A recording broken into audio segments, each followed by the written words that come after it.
तर पावस.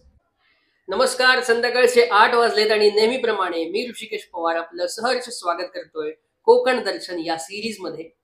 आता नवीन गाव, नवीन शहर, नवीन संस्कृती असं आपलं काहीतरी आजचा मॅटर आहे. तर रत्नागिरी जिल्हा जो आहे त्यातीलच एक गाव आहे पावस. आता पावस म्हणजे रत्नागिरी पासून थोड्याच अंतरावर बसलेलं एक शांत पवित्र गाव पावस. हेच ते गाव जिथं श्री स्वामी स्वरूपानंद महाराजांची साधना परिपूर्ण झाली. आणि पावस म्हणजे श्रद्धा, संयम आणि अध्यात्म. सतत वाहणारा मंद वारा, पक्ष्यांचा आवाज आणि निसर्गाचा अनुभूती असणारा आणि प्रत्येक अनुभूती देणारा क्षण इथे तुम्ही अनुभवू शकता. मनाला शांती देणारा एक वास्तवाचा स्वर्ग. पावस परिसरात कोकणचं पारंपरिक जीवन अजूनही जिवंत आहे. मातीची घरं, शेती आणि माणसांमधील आपुलकी.